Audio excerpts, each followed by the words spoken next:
하나님 말씀 출애굽기 23장 20절에서 33절의 말씀입니다.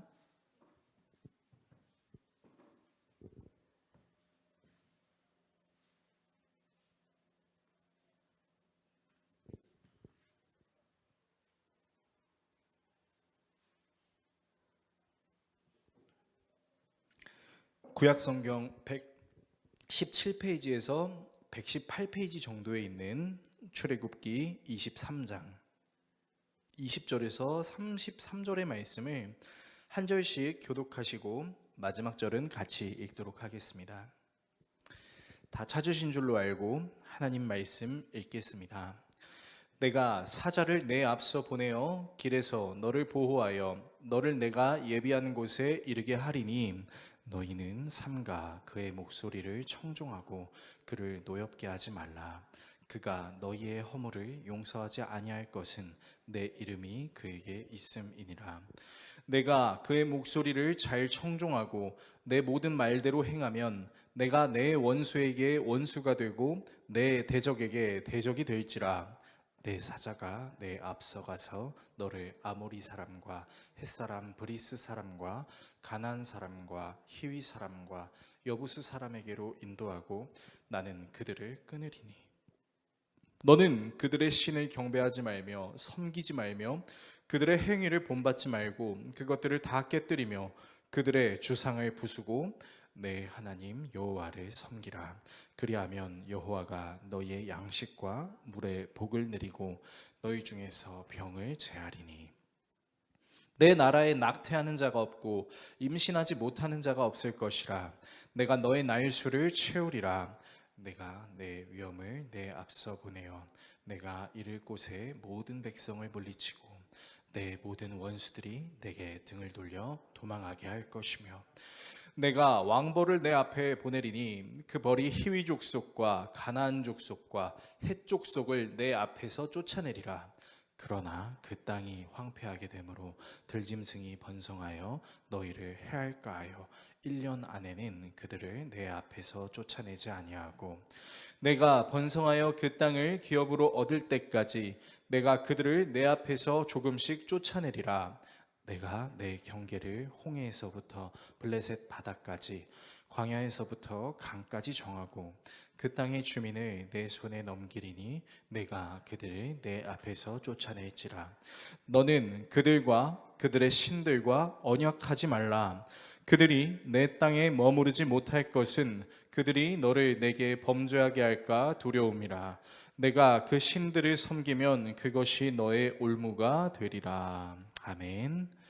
오늘 여러분과 함께 출애굽기 강의 39번째 시간 순종하게 하시는 은혜라는 주제로 하나님의 말씀 나누도록 하겠습니다.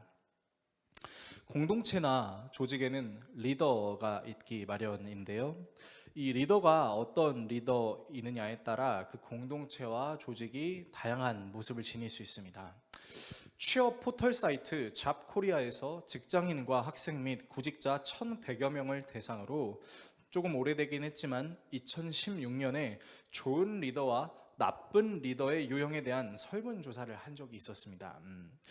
그래서 이 설문 결과를 보니 좋은 리더의 유형 1위는 상하 간의 소통이 원활한 리더, 그리고 이 답변이 전체의 66%의 응답률을 차지했습니다. 그 이후로 팀원 모두를 배려하는 리더, 그리고 인간적으로 대우하는 리더들이 있었고요.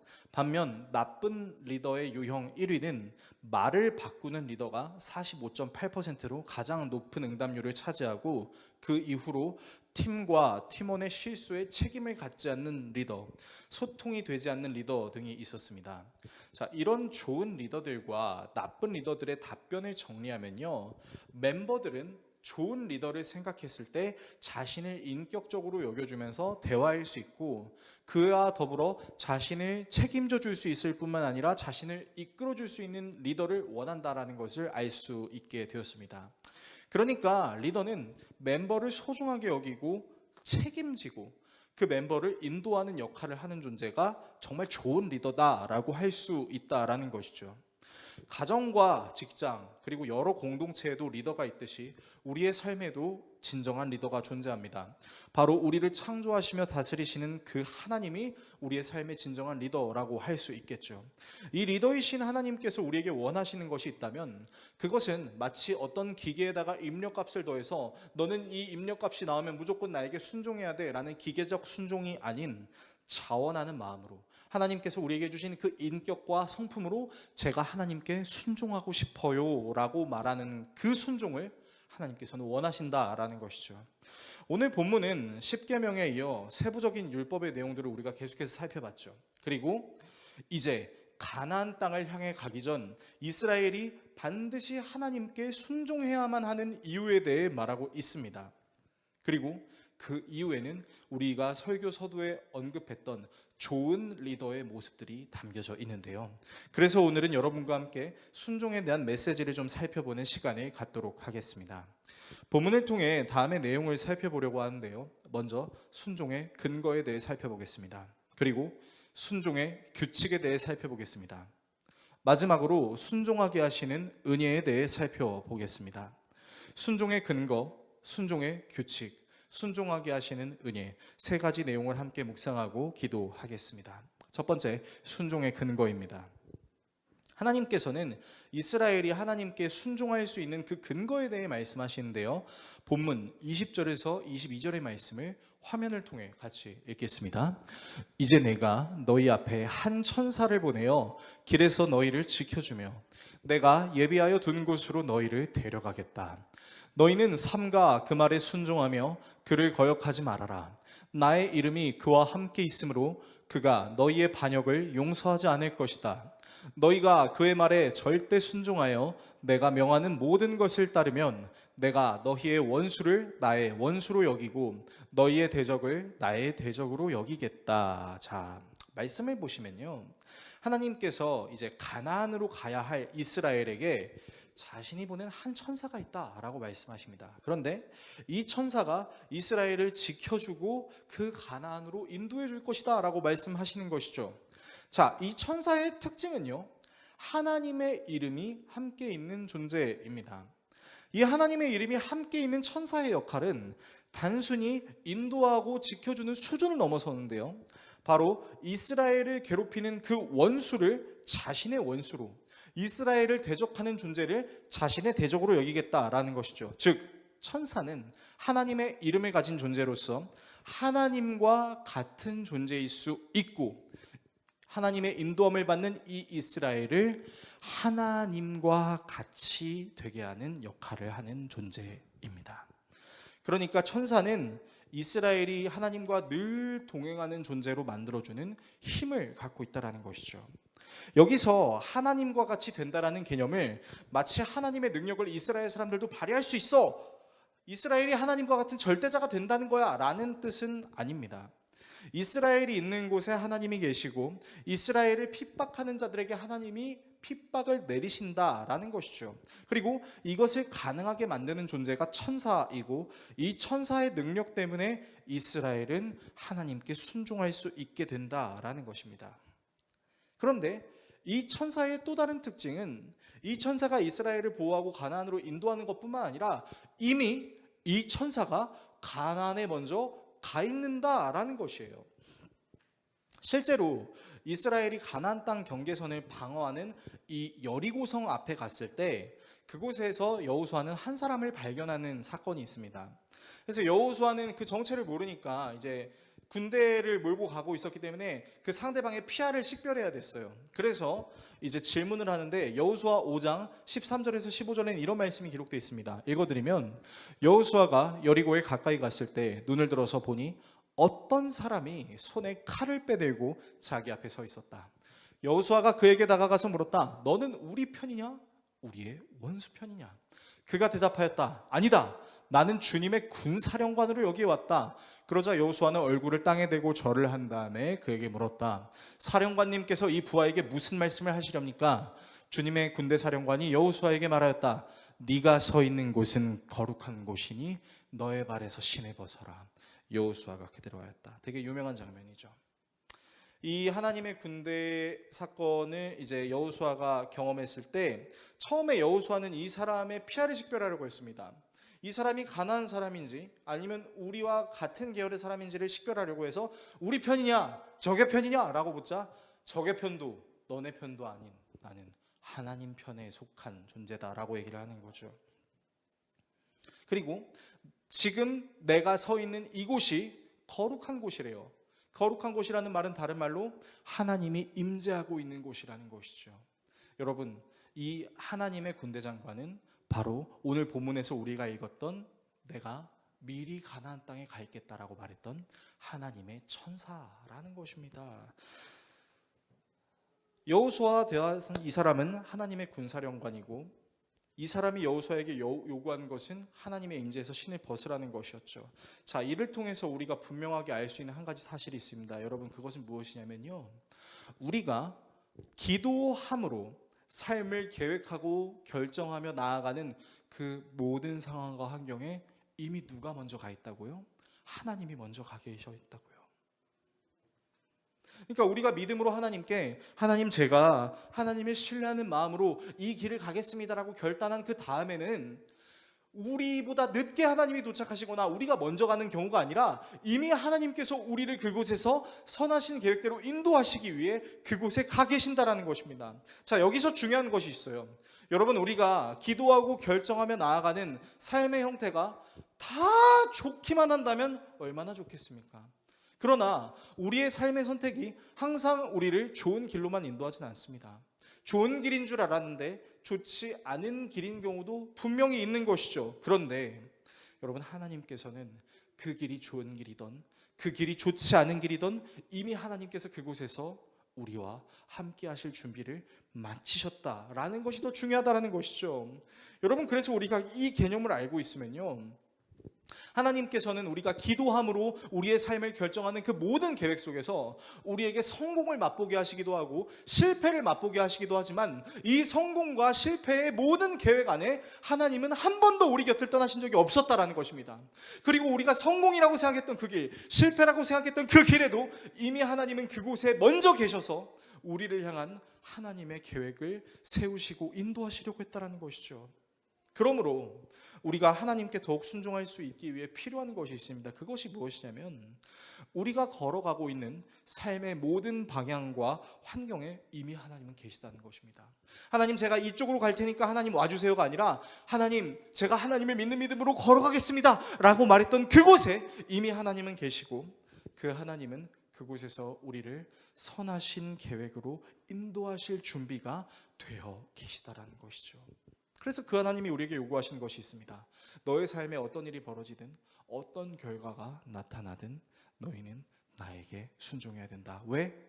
하나님이 이미 그곳에서 우리를 기다리고 계셨기 때문이라는 것입니다. 이것이 바로 우리가 하나님께 순종해야 될 근거입니다. 두 번째, 순종의 규칙입니다. 하나님께서는 이스라엘 사람들이 하나님의 말씀에 순종할 때 복을 주셔서 먹을 것과 마실 것을 주시고 질병을 없애주시며 낙태하거나 임신하지 못하는 여자가 없고 모두 수명대로 살 수 있게 해줄게 라고 말씀하십니다. 자, 그런데 조금 신기해 보이는 구절이 중간에 하나 있습니다. 여러분이 가지고 계신 성경의 30절을 보시면 이런 말씀이 기록되어 있어요. 하나님께서 이스라엘이 가나안 땅을 차지할 때 한 번에 엄청 많이 차지하게 해주겠다가 아닙니다. 뭐라고 나와 있냐면 조금씩 천천히 차지하게 해줄게 라고 말씀하십니다. 자, 그러면 우리는 한 가지 질문을 할 수 있겠죠. 왜 하나님께서는 이스라엘에게 한 번에 가나안 땅을 주실 수 있는 능력이 있으심에도 불구하고 왜 조금씩 주시겠다고 말씀하시는 것일까요? 이스라엘을 감질만 나게 건드리셔서 조련하시려는 계획이실까요? 물론 오늘 본문 말씀의 표면을 보게 되면 한 번에 가나안 사람들을 없애버리면 땅이 황폐해지고 들짐승이 많아질 것 같아서 하나님께서 그렇게 하시겠다라고 말씀하시는데, 물론 그 내용도 맞지만 그 이면에는 이런 내용들이 있습니다. 자, 여러분 한번 기억해 봅시다. 사실 하나님께서 이스라엘에게 역사하신 그 모든 내용들은요, 어쩌면 이스라엘 사람들을 감질만 나게 툭툭 건드리는 일들은 아니었을 거예요. 그러니까 감질만 나는 게 아니라 깜짝 놀랄 만한 엄청난 일들을 경험했던 것이죠. 이 세상 어디에서도 경험할 수 없는 아주 신기한 기적들이었습니다. 자, 이집트에 10가지 재앙을 내리신 것도, 홍해라는 바다를 갈라지게 해서 건너게 하신 것도, 쓴물을 단물로 변화시키신 것도, 물이 없는 곳에 물을 내신 것도, 만나와 메추라기와 먹을 것을 주신 것도, 낮에는 구름 기둥으로 시원하게, 밤에는 불 기둥으로 따뜻하게, 그러면서도 가야 할 길을 알려주시는 그 어떤 신들도 흉내낼 수 없는 방법으로 유일하신 하나님만이 이스라엘에게 기적을 보여주셨죠. 자, 그런데요, 제가 말씀드렸던 이 기적의 예시들에 이스라엘 사람들이 반응했던 동일한 태도들이 있습니다. 어떤 태도일까요? 지금부터 여러분께 보여드리는 말씀들은 이 기적을 경험한 이후 이스라엘 사람들이 하나님께 가졌던 태도들입니다. 말씀을 보시면요, 그들은 모세를 원망하여 말하였다. 이집트에는 몇 자리가 없어서 우리를 이 광야에다 끌어내어 죽이려는 것입니까? 우리를 이집트에 끌어내어 여기서 이런 일을 당하게 하다니 왜 우리를 이렇게 만드십니까? 자, 홍해 앞에서 불평했던 내용입니다.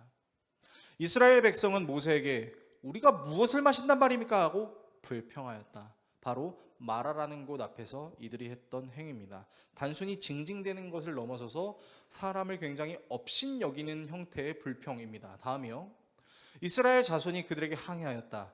차라리 우리가 이집트 땅 거기 고기가마 곁에 앉아 배불리 음식을 먹던 그때에 누가 우리를 주님의 손에 넘겨줘서 죽게 하였더라면 더 좋을 뻔하였습니다. 여러분, 이게 무슨 말이에요? 이거예요. 그냥 내가 이집트의 노예로 살면서 고기 구워 먹다가 하나님이 너 왜 나에게 순종하지 않아? 죽이겠어 하고 죽임당하는 게 낫겠어요. 여러분, 이게 말이에요? 이 불평 이후에 하나님께서 무엇을 주셨죠? 만나와 메추라기를 주셨죠. 자, 근데 불평은 여기서 끝이 아니었습니다. 그러나 거기에 있는 백성은 몹시 목이 말라서 모세를 원망하여 모세가 왜 그들을 이집트에 데려왔느냐고, 그들과 그들의 자식들과 그들이 먹이는 집짐승들을 목말라 죽게 할 작정이었냐고 하면서 대들었다. 여러분, 놀랍지 않습니까? 이스라엘 사람들은요, 쓴물을 단물로 변화시키시는, 없는 거를 있게 만드시는 그 하나님의 기적을 경험했음에도 불구하고 마사 무리바에서 하나님을 불평하고 원망합니다. 여러분, 이 하나님의 기적들, 그리고 이 하나님에 대한 불평이요, 무려 얼마 동안 이루어진 일인지 알고 계세요? 여러분, 100일도 안 되는 일 동안 일어났던 일이에요. 하나님의 기적을 경험했음에도 불구하고 그 기적에 대한 감동이 오래가지 않는 것이죠. 여러분, 하나님께서 보여주신 기적들을 한번 정리해 봅시다. 여러분, 하나님은요, 자연을 자신의 뜻대로 주관하셨죠. 홍해를 자기 멋대로 이제 왔다 갔다 하게 하신 거잖아요. 그리고 쓴물을 단물로 변화시켜 주시는, 물체를 변화하게 하는 능력도 보여주셨어요. 그리고 없던 만나와 메추라기, 물을 만들어내시는 창조의 능력도 보여주시고, 구름 기둥과 불 기둥으로 보호와 인도의 능력이 무엇인지에 대해서 알려주셨죠. 여러분, 하나님이 이스라엘을 출애굽시키셔서 인도하시는 모든 여정을 보면, 여러분, 이 하나님의 기적들을 세부적으로 우리가 분석해보면 하나님은 못하시는 것이 없는 분이라는 사실을 우리가 너무 정확하게 알 수 있다는 거예요. 그러니까 하나님의 능력은 우리가 상상하는 것 그 이상인 것이죠. 자, 그런데 이런 하나님을 경험했음에도 불구하고 그들의 입에서 나오는 말이 뭐예요? 감사가 아닌 불평과 원망이에요. 여러분, 근데 이게 인간입니다. 하나님의 기적을 하나님의 자비하심으로 보지 않고요, 무엇으로 만드냐면 내가 신을 섬길 수 있는 기준으로 만들어요. 어떻게 해요? 이렇게 역사하면 내가 하나님으로 믿을게, 이렇게 역사하면 내가 전능하신 하나님으로 인정할게 라고 하는 거예요. 여러분, 믿지 않는 사람들의 공통적인 논리가 무엇입니까? 하나님이 정말 살아계시다면 지금 내 앞에서 내가 하는 기도를 들어줬으면 좋겠어. 여러분, 이건 신앙이 아니죠. 그렇게 하나님이 한 번은 들어주실 수 있다고 칩시다. 근데 그 다음에 안 들어주면요, 이들이 하나님을 인정할 수 있을까요? 여러분, 애초에 그거는 신앙이 아니에요. give and take죠. 내가 당신을 섬길 테니 당신도 나에게 필요한 것을 더해달라. 이게 무슨 신앙이라고 말할 수 있겠습니까? 만약 하나님을 믿지 못하는 이유가 자신의 기도를 들어주지 않아서라는 생각을 갖고 있다면, 여러분, 그거는 신앙이 아니라 이스라엘 사람들이 빠져버렸던 종교 활동의 오류에 같이 빠져버리는 것이나 다름없는 것이죠. 그래서 이런 오류에 이스라엘이 빠지지 않게 하시기 위해서 하나님께서 하신 방법이 있었어요. 그것이 무엇이냐? 바로 천천히입니다. 자, 이 천천히가 주는 은혜에 대해서 좀 말씀드리고 싶어요. 자, 하나님께서 가나안을 한 번에 점령하실 수도 있지만 한 번에 하지 않으시고 천천히 하시겠다고 한 그 이유에 대해서 좀 말씀드리겠습니다. 여러분, 천천히가 주는 은혜가 있어요. 그게 뭐냐면요, 내가 지나갔던 순간들과 상황들을 기억할 수 있는, 그리고 나의 모든 상황과 환경을 살펴볼 수 있는 여유를 준다는 것입니다. 여러분, 기억이라는 것은요, 우리가 다급하거나 분주할 때는 할 수 없습니다. 그렇지 않습니까? 여러분, 기억을 우리가 언제 해요? 추억을 우리가 언제 해요? 우리에게 잠시나마 여유가 있고 무언가를 생각할 수 있는 시간이 있을 때, 그때 우리가 놓칠 수 있는 것, 우리가 매우 당연하게 여긴 나머지 중요하게 여기지 않았던 것들을 깨달을 수 있습니다. 여러분, 그래서 우리나라 속담에 이런 말도 있죠. 급할수록 돌아가라, 분주할수록 침착하라 라는 말이 있는 것처럼 말입니다. 그래서요, 여러분, 오늘 본문을 자세히 보시면 하나님께서 그 천사에게 순종하라 라고 말씀하시면서 거듭 되풀이하시는 말씀이 있습니다. 23장 20절부터 33절까지 자세히 살펴보시면 하나님이 이스라엘 사람들에게 무언가를 계속 요구하세요. 그게 뭐냐면요, 너희는 주 하나님만 섬기라는 말입니다. 여러분, 근데 이 주 하나님만 섬기라는 말을 여기에서만 되풀이하셨어요? 아니에요. 이스라엘을 이집트로 탈출시키시는 그 모든 여정에 하나님은 이스라엘에게 계속 말씀하세요. 뭘요? 너희는 나 하나님을 섬겨라. 너희는 나만을 섬겨라. 너희는 나만을 섬겨라. 십계명을 주시기 전에도 세계가 다 내게 속하였으니 너희가 내 말을 듣고 내 말을 따르면 너희는 내 소유가 되고 내 백성이 될 것이다. 똑같은 말씀을 계속 반복하세요. 여러분, 사람이 바보라서 지금 하나님이 똑같은 말씀 계속 반복하는 겁니까? 아니죠. 순종을 잘하지 못하는 이스라엘이 천천히 기억하며 되돌아보며 그동안 우리에게 하나님께서 어떻게 역사하셨는지를 떠올리고 그 하나님은 모든 것이 가능하신 하나님이라는 사실을 믿는 믿음으로 내게 벌어지는 상황과 환경으로 하나님을 평가하려고 하는 것이 아니라 이미 그곳에 먼저 가 계셔서 우리를 향한 계획을 세우신 그 하나님께 순종할 수 있도록 너희는 그동안 내가 너희들에게 했던 모든 은혜를 기억하라. 그렇게 말씀하시는 겁니다. 제가 사람의 기억력 때문에 진짜 현타가 엄청 세게 왔던 적이 있었는데, 바야흐로 제가 이제 군 생활을 하면서 유격 훈련을 했을 때였습니다. 우리 황영창 집사님은 유격 훈련을 잘 아실 거라고 생각하는데, 군대 훈련에 이제 꽃이라고 할 수 있는 훈련 중에 하나가 바로 유격입니다. 너무 힘들어요. 근데 이 유격이 그 탈출하는 훈련을 하는 거기 때문에 막 험준한 지역을 막 돌파하는 것도 많이 하는데 그것만 하지 않고 유격 체조라는 걸 합니다. 근데 그 유격 체조가 뭐 1번부터 뭐 제 기억으로 12번인가 13번인가까지 있었던 걸로 기억하는데 아주 동작이 괴로워요. 특히 8번 PT 동작이 굉장히 괴로운데 누워가지고 팔을 이제 바닥에 붙이고 다리를 이렇게 그 차 와이퍼 이렇게 돌아가는 것처럼 이렇게 왔다 갔다 하는 거예요. 근데 이제 그 유격 체조를 마치고 나서 조교가 이렇게 얘기하는 거예요. 자, 올빼미들 지금부터 팔 벌려 높이 뛰기를 실시한다. 팔 벌려 높이 뛰기를 할 때 마지막 구호는 생략한다. 그래서 이제 올빼미들이 소리를 지르는 거죠. 자, 그래서 이제 팔 벌려 높이 뛰기를 시작했습니다. 근데 그때 이제 제가 속해 있던 부대에서 유격 훈련을 받으러 몇 명이 왔었냐면 200명이 왔었어요.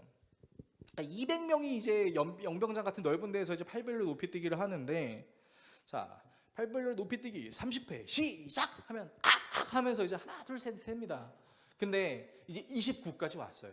그러면 30회 어떻게 해야 됩니까? 조용히 있어야 돼요. 근데 이 사람이 너무 힘들고 피폐하면 그 기억이 안 나는 거예요. 그러니까 어떤 올빼미가 바보같이 30 하고 외칩니다. 그러면 이제 옆에서 말하는 탄식 소리가 들려요. 그러면 이제 조교들이 전 올빼미 모두 눕는다 실시 PT 8번 시작하고 또 막 괴롭게 막 그렇게 하는 거예요. 그래서 다시 이렇게 세워서 조교가 할 수 있습니까? 목소리가 작습니다. 할 수 있습니까? 하면서 이제 하는 거예요. 그래서 20회 시작하면은 안 할 줄 알았는데 또 20이 되니까 또 누가 20 이렇게 외치는 거예요.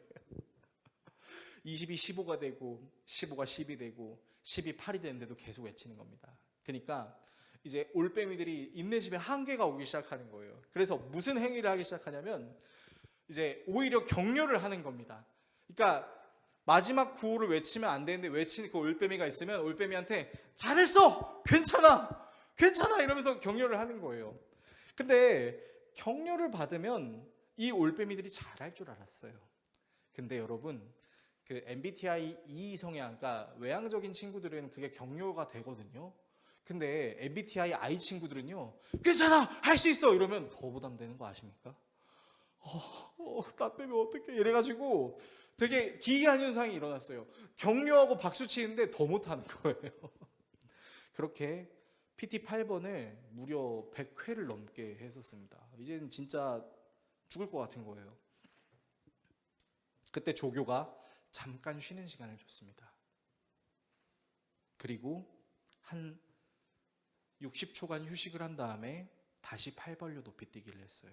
여러분, 놀랍게도요, 할 수 있어! 괜찮아! 라고 격려했을 때는 다 틀렸는데 1분을 쉬게 해주니까 이 올빼미들이 하나도 틀리지 않았습니다. 왜 그랬을까요? 그 60초간의 쉼의 시간 동안 천천히 호흡을 가다듬고 멘탈을 부여잡고 할 수 있다라고 잠잠히 생각을 한 거죠. 그래서 그 피가 나고 이가 갈리는 팔벌로 높이뛰기를 마쳤던 기억이 있습니다. 여러분, 하나님께서 우리에게 요구하시는 순종의 규칙이 있습니다. 여러분, 그건 뭐냐면요, 하나님의 인도하심을 따라가는 삶 속에서 그 삶이 평안하지만은 않죠. 바쁘고요, 분주하고요, 아무리 해도 계속 일이 쌓여 있는 것 같아서 너무 지치고 힘이 듭니다. 그런데요, 그 급할 수 있고 분주할 수 있는 상황 속에서 중요한 것이 무엇인지를 잠시 기억하고 내가 가려는 그곳에 하나님이 먼저 계시다는 것을 알고 주님이 나와 늘 함께 계시다는 것을 잊지 않고 잠시 기도하는 겁니다. 하나님께서 우리에게 말씀하시는 순종의 규칙은요, 늦지 마, 제 시간에 해가 아닙니다. 너희들이 바쁘고 분주하고 힘들고 아무것도 떠올릴 수 없는 그 상황 속에서도 나는 너와 함께하고 있어. 나는 너를 위하여 중보하고 있어. 네가 이것을 알길 바래. 이걸 아는 것이 바로 순종의 규칙이야 라고 주님께서는 말씀하고 계신다라는 것입니다. 그러므로 여러분께 권면합니다. 여러분, 너무 바쁘고 힘들어서 예배를 못하거나 여러분들의 경건활동을 못하시는 경우도 있겠죠. 그러면 여러분들의 마음속에는 죄책감이 있을 겁니다. 내가 그래도 하나님께 이렇게 하기로 약속했는데, 내가 그래도 이렇게 하기로 하나님께 서운했는데, 나는 여전히 하나님 앞에 내 약속을 지키지 못하는 연약한 존재네 라고 마귀가 여러분들의 귓가에 속삭일 겁니다. 그때 여러분이 하셔야 될 것은 이겁니다. 바로 그 상황 속에서 그런 나와 함께 하시는 하나님을 바라보는 것, 그리고 그 하나님이 나를 이곳으로 보내셨다라는 확신과 이곳에서 아무리 힘들고 어려운 일이 있다 하더라도 하나님은 그럼에도 불구하고 나를 절대 포기하지 않으시고 나를 선하신 길로 인도하실 계획을 이미 갖고 계신다는 것을 확신하는 것, 여러분, 이것이 우리가 반드시 지켜야 할 순종의 규칙입니다. 세 번째, 순종하게 하시는 은혜입니다. 오늘 본문은 하나님께서 이스라엘에게 한 천사를 보내시는 장면으로 시작합니다. 서두에 그 설교 그 첫 번째 대지에 말씀드렸던 천사의 특징 혹시 기억이 나시나요? 이스라엘을 보호하시고 가나안으로 인도하시고 미리 가나안에 가 계시는 이 천사는 하나님의 이름과 함께 존재하고 있으며 이스라엘이 하나님께 순종할 수 있도록 도우시는 존재입니다. 자, 그런데요, 이 천사의 특징이 좀 신기하지 않으십니까? 하나님께 불순종한 이스라엘을 다시 하나님께 순종하게 하고 이 이스라엘이 순종의 길을 걸을 수 있도록 지키시고 보호하시고 미리 하나님이 약속하신 가나안이라는 약속의 땅에 먼저 가 계시고 무엇보다 하나님의 이름과 함께 존재한다는 이 내용. 여러분께 질문 하나 하겠습니다. 여러분, 이 천사의 특징이 혹시 여러분들의 머릿속에 한 사람의 이미지를 떠올리게 하지는 않나요? 여러분이 생각하고 계신 그분이 저는 맞다라고 말씀드리고 싶어요. 여러분, 이 천사는요, 하나님의 파수꾼이 아닙니다. 누구냐? 이 천사는 바로 우리를 위해 죽으시고 부활하신 성자 예수 그리스도입니다. 제가 이렇게 말씀드릴 수 있는 이유에 대해 말씀드리겠습니다. 태초에 아무것도 존재하지 않았을 때부터 하나님은 삼위의 모습으로 모든 만물을 창조하셨죠. 이때 여러분, 성부 하나님만 창조하신 게 아니었습니다. 성자 예수님도 성령 하나님도 함께 창조의 사역에 동참하셨죠. 그래서 예수님의 제자였던 사도 요한은 자신의 복음서였던 요한복음을 집필할 때 그 요한복음 1장의 서두에 이렇게 기록하고 있습니다. 태초에 말씀이 계시니라. 이 말씀이 하나님과 함께 계셨으니 이 말씀은 곧 하나님이라. 만물이 그가 태초에 하나님과 함께 계셨고 만물이 그로 말미암아 지어졌으니 지은 것이 하나도 그가 없이는 안 지어진 것이 없다. 여러분, 예수님은요, 이미 창세전부터 삼위의 하나님과 함께 사역을 하고 계셨습니다. 그리고 창세전에 이미 사역을 하신 그 예수 그리스도는요, 이스라엘이라는 하나님이 택하신 그 민족에게도 동일하게 일하셨습니다. 이스라엘이 하나님과의 관계에서 떨어지지 않을 수 있도록, 그리고 그들이 하나님이 약속하신 땅 가나안으로 갈 수 있도록, 그들이 하나님께 순종할 수 있도록 하나님의 천사라는 모습으로 예수님은 이스라엘에게 역사하셨던 것이죠. 그리고 이 이스라엘에게 역사하신 예수님은 이스라엘에게만 역사하시지 않으셨습니다. 바로 오늘을 사는 우리에게도 동일하게 역사하셨습니다. 어떻게 역사하셨을까요? 출애굽 시절 하나님은 예수님을 천사의 모습으로 보내셨습니다. 그리고 그 천사 같은 모습과 비슷하게 하나님은 사람의 모습으로 예수 그리스도를 이 땅에 보내셨죠.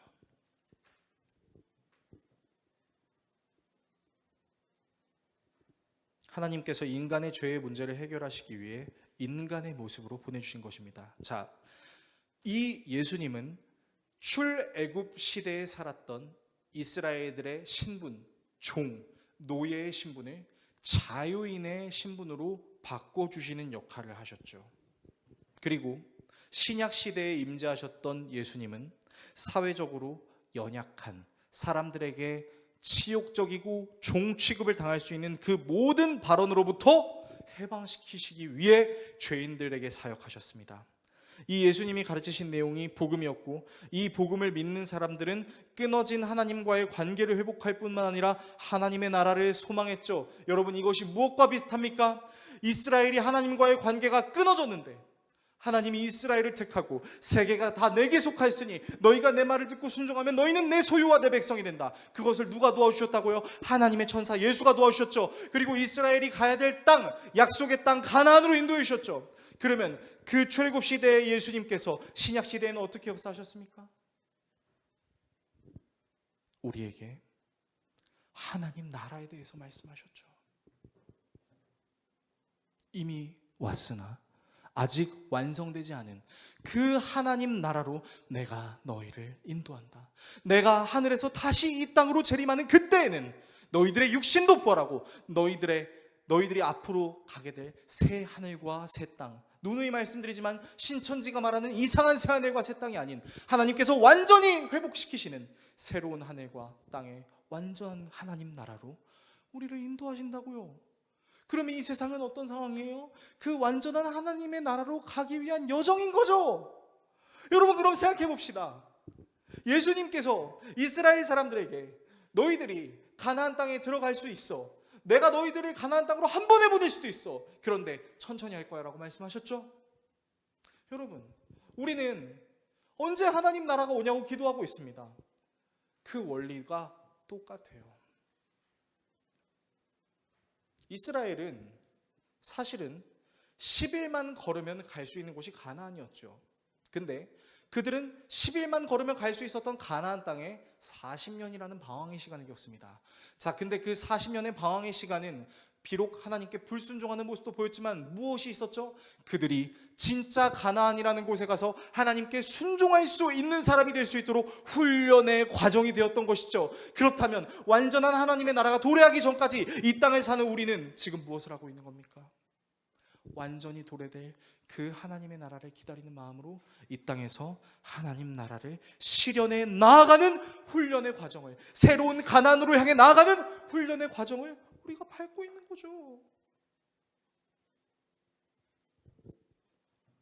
그리고 그 출애굽 시대의 이스라엘에게 예수님이 함께 하셨던 것처럼 완전한 새 가나안 땅을 향해 가는 우리에게도 예수님은 함께 계시죠.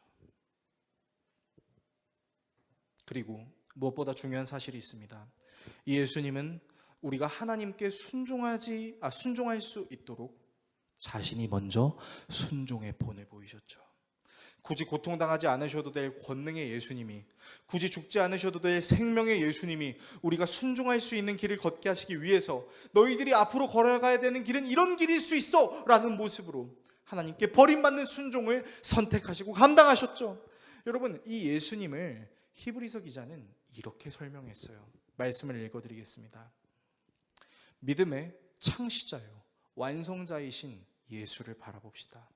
여러분들은 아마 이 본문을 이렇게 알고 계실 겁니다. 믿음의 주요 온전케 하시는 이인 예수를 바라보라. 여러분, 그 말을 원어적으로 번역하면 이겁니다. 믿음을 만든 자요, 그 믿음을 완성하신 예수를 바라봅시다. 어떻게 완성하셨다고요? 자기의 앞에 놓여있는 기쁨을 내다보고서 부끄러움을 마음에 두지 않으시고, 뭡니까? 자기가 누릴 수 있는 많은 기쁨들이 있음에도 불구하고 그것을 누리지 않고 자기가 인간으로 비하되는 그 부끄러움을 마음에 두지 않으시고 십자가를 참으셨다고요. 여러분, 그래서요, 성경이 우리에게 말하는 순종은 누가 만들었다고요? 예수님이요. 이 예수님이 자신이 마땅히 누릴 수 있는 모든 기쁨을 보시고서도 부끄러워하지 않으심으로 부끄러울 수 있는 죄인의 자리에 서셨어요. 그리고 죽으시고 부활하심으로 순종이 무엇인지를 만들어내시고 완성하셨죠. 여러분, 우리가 해야 될 순종은 바로 이 예수님을 기억하고 있지 않는 거예요. 그리고 우리의 삶의 모든 상황과 환경 속에 이미 먼저 그곳에 계셔서 우리를 향한 선한 계획으로 함께 하시는 그 예수의 얼굴을 바라보고 그 예수의 음성을 듣고 그 예수를 우리가 믿는 믿음으로 묻고 기도하는 겁니다. 그리고 그분이 기뻐하실 만한 것에 최선을 다해 따라가는 것. 여러분, 이것이 우리를 순종하게 하시는 예수 그리스도의 은혜라는 것입니다. 설교를 정리하겠습니다. 사랑하는 성도 여러분, 이미 예수님께서는 이집트를 탈출하는 이스라엘에게 역사하셨었어요. 그리고 이스라엘에게 역사하신 모습 그대로요, 신약시대 때 인간의 모습으로 강림하셔서 또 역사하신 거예요.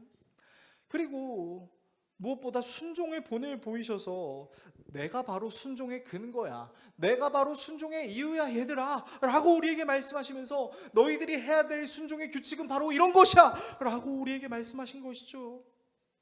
하나님 나라를 확장하기 위해 그리스도인으로 살아가고 싶으십니까? 그렇다면 여러분께 전 이렇게 말씀드리고 싶습니다. 여러분에게 순종의 근거가 되시며 순종의 규칙이 되시는 이 예수 그리스도를 깊이 묵상하십시오. 감히 여러분께 제가 권면하겠습니다. 아무리 삶이 바쁘고 힘들고 고단하고 빠르게 지나간다고 하더라도 여러분들이 바쁘다고 생각하고 힘들다고 생각하고 어렵다고 생각하는 그곳에 이미 예수님은 자리하고 계셨어요. 우리가 해야 할 일은 너무 바쁘고 너무 힘들고 너무 어려워서 정말 하나님이 나를 버리실 것 같은 그 상황과 환경 안에 계신 예수 그리스도를 바라보는 것입니다. 그리고 그분이 행하신 순종을 기억하며 하나님이 나를 절대 포기하지 않으실 것을 믿는 믿음으로 내게 주어진 삶을 살아내는 것입니다. 나의 힘으로 살아내는 것이 아닌 나를 위하여 중보하시는 이 예수의 은혜로 살아내는 것입니다. 그리고 살아낸 만큼의 삶이 바로 여러분들의 신앙이 될 것입니다. 여러분께 부탁드리겠습니다. 여러분, 제발 하루를 시작하며 기도하십시오. 오늘도 내 삶에 동행하시는 하나님을 발견하게 해달라고 여러분 등교하실 때, 출근하실 때, 가실 때 기도하셔요. 눈물을 절절 흘리며 통성 기도를 하라는 게 아닙니다. 하나님과 대화하세요. 하나님, 오늘도 내 하루의 삶이 하나님과 동행하는 삶이 되게 해주세요. 하나님, 제가 이제 출근합니다. 하나님, 제가 이제 학교 가요. 그런데 이 학교 안에서, 이 직장 안에서 이미 계셔서 나에게 말씀하시는 그 하나님의 말씀을 내가 들을 수 있게 해주세요. 혹시 너무 바쁘고 힘들고 어려운 상황이 있을 때는요, 잠시 깊은 숨을 내십시오. 잠시 여유를 갖고 깊은 숨을 내쉬며 기도하세요. 이렇게 기도해 주세요. 하나님, 제가 지금 너무 힘든데 그럼에도 불구하고 내가 너무 힘든 이 상황이 하나님이 나를 사랑하시지 않는다는 근거가 되지 않음을 제가 믿습니다. 제가 이렇게 힘들고 어렵더라도 그럼에도 불구하고 하나님이 나를 사랑하신다는 것을 내가 확신할 수 있게 해주세요. 라고 기도하십시오. 퇴근하실 때도 기도하세요. 하루를 마무리하실 때도 기도하세요. 하나님, 오늘도 하나님의 은혜 때문에 살아냈던 것 같아요. 오늘을 살아내게 하신 하나님, 내일도 나를 살아내게 해주세요. 라고 기도하세요. 여러분, 우리가 그렇게 매 순간 기도하면 우리는 발견하게 될 것입니다. 무엇을요? 내가 힘들어하고 아파하는 그 자리에 이미 먼저 계셔서 나를 위하여 중보하고 계시며 아파하시며 나를 위하여 기도하시는 그 예수 그리스도를, 그리고 그 예수 그리스도의 기도로 내가 하나님의 은혜를 입게 될 것을 우리는 경험하게 될 것입니다. 이 예수 그리스도의 순종의 은혜로 살아갈 수 있는 저와 여러분 모두가 될 수 있기를 예수 그리스도의 이름으로 축원합니다.